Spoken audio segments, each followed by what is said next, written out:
Spencer with Wellness and Recreation. Today we are going to be making a chickpea coconut curry. I love this recipe because it is great on the trail as well as in your backyard. This recipe is great because you can customize the ingredients to your personal taste and it doesn't require very many ingredients to start with. This recipe is also vegan friendly, and if you eat the chickpeas and the rice, you get a complete protein. Welcome to our backcountry campsite at our house. So because we can't go out on the trails right now, we've brought the backcountry to us and we have set up camp in our backyard. Today we have a camp stove set up for you. This is a Coleman 2-burner camp stove. We have a full set of camp pots and pans. We have a general camp table set up with some camp tools that I would bring on a trip with me. We also have our lovely 2-person tent set up and a couple of camp chairs as well. Welcome to our backcountry campsite in our backyard. Before we start camping, I'm going to teach you how to set up and light our 2-burner camp stove. So there's a couple things that we need to know. First of all, we're going to open our stove. We're going to pull out the side flaps, and there's a little pin right here that we are going to squeeze together and put in the pin hole.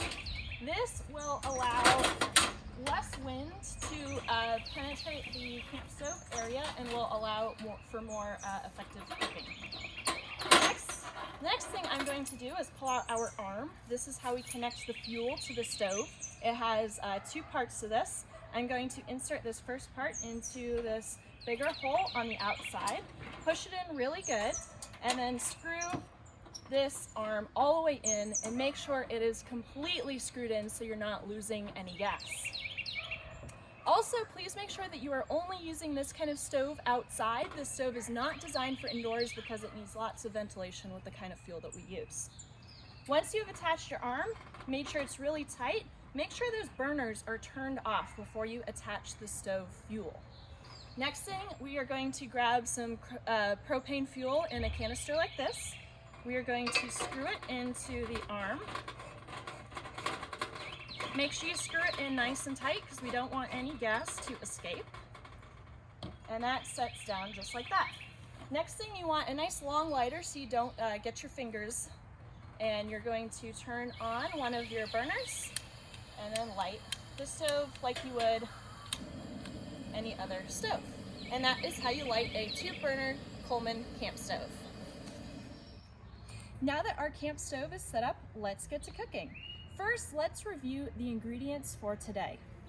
We are going to need 1 tablespoon of oil, about 2 teaspoons of curry spice, 1/4 teaspoon of cayenne pepper if you want a little heat, 1 teaspoon of salt, 2 tablespoons of tomato paste, 1 14-ounce can of coconut milk, 1 14-ounce can of chickpeas, and make sure they're drained.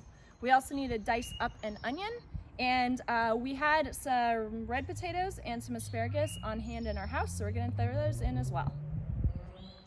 All right, now that we've gone through the ingredients, let's get to cooking. We are going to go ahead and chop everything into small bite-sized pieces, and we are going to dice the onion so that everything is nice and small and easy for us to eat.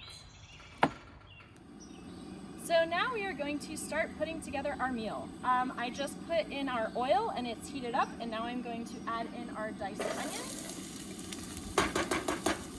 We are going to cook the diced onions for about a minute until they are translucent, and then we'll add in our spices next. Make sure when you're cooking on a camp stove, you're constantly stirring because the camp stove gets really hot on the bottom and likes to burn your food.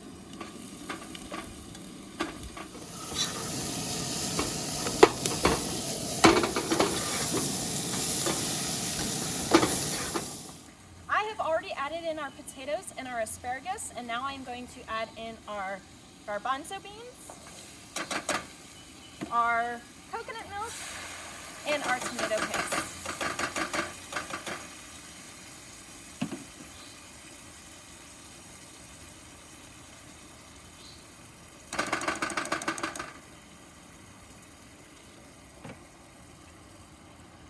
Once we add in all those ingredients, we are going to mix everything together really well and then put it on simmer.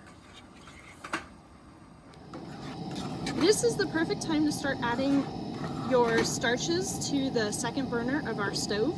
We are going to be using rice today. However, you can use quinoa or couscous or pasta or any other starch that you feel like you want to use. So everything is coming together very nicely right now. We've been simmering both the rice and the curry for about 10 minutes now, and we only have a few minutes left to go. Also on the trail, a lot of times for the rice, we do use minute rice because it cooks a lot faster, but today we are just using regular jasmine rice. All right, now our food is all done and we just need to plate it. I'm going to put some rice down first. Doesn't that look beautiful?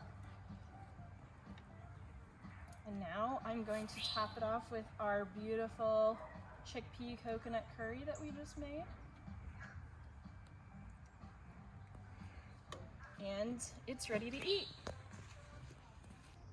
Doesn't this look beautiful? I'm so excited to eat it. So good. Thank you so much for watching our video today. I hope you enjoyed learning a new recipe and joining us. If you have any comments or questions, please feel free to leave those in the comments below. We would also love to hear your own backcountry recipes if you'd like to share those with us, and let us know if you want to see more cooking demos in the future. Go Pack!